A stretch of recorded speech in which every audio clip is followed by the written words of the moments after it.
दर्पण और उससे परावर्तित प्रतिबिंब पर एक नजर डालिए।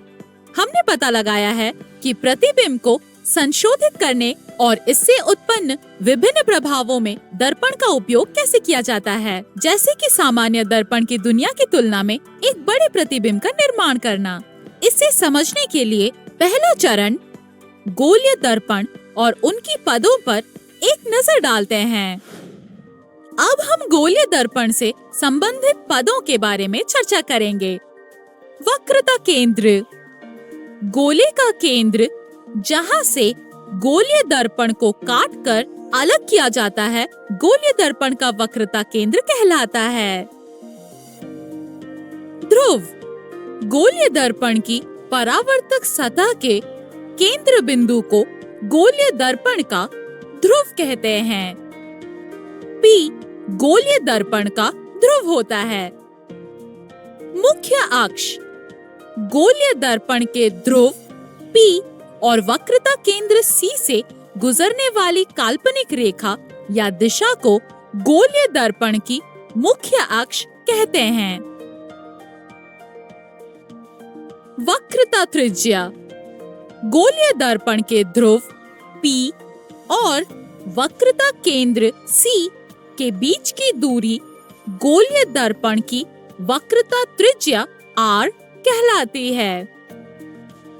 फोकस, गोलीय दर्पण की मुख्य अक्ष के समानांतर प्रकाश किरणें परावर्तन के बाद अवतल दर्पण के मुख्य अक्ष के जिस बिंदु पर मिलती हैं या विचलित हो जाती हैं और उत्तल दर्पण में मुख्य अक्ष पर स्थित किसी बिंदु से आती हुई प्रतीत होती है, तो वह बिंदु गोलीय दर्पण का फोकस F कहलाता है।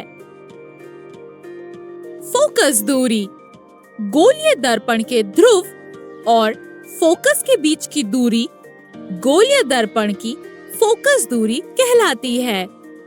फोकस दूरी F इक्वल्स P और F के मध्य की दूरी। याद रखिए कि फोकस दूरी वक्रता त्रिज्या की लंबाई की आधी होती है। F equals to R by 2।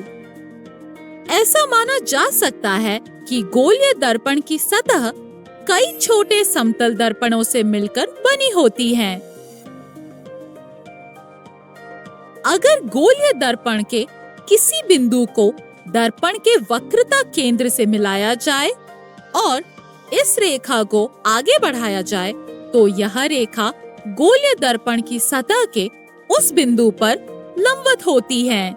जैसे कि अगर बिंदु A को C से मिलाया जाए, तो AC गोलीय दर्पण के बिंदु A पर लंबवत होगी।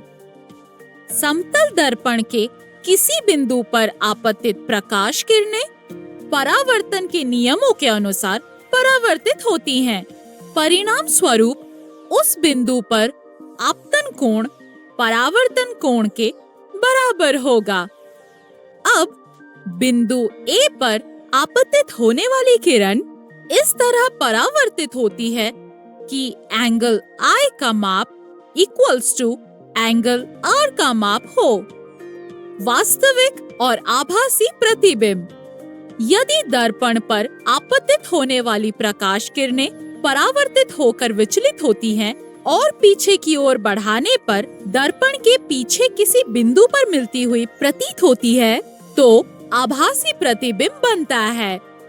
आभासी प्रतिबिंब को पर्दे पर प्राप्त नहीं किया जा सकता है। यह प्रतिबिंब दर्पण के पीछे और सीधा बनता है।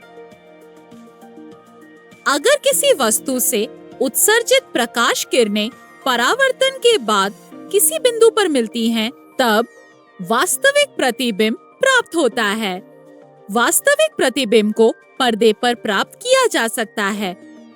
वास्तविक प्रतिबिंब हमेशा दर्पण के सामने व उल्टा बनता है। आइए संक्षेप में जानते हैं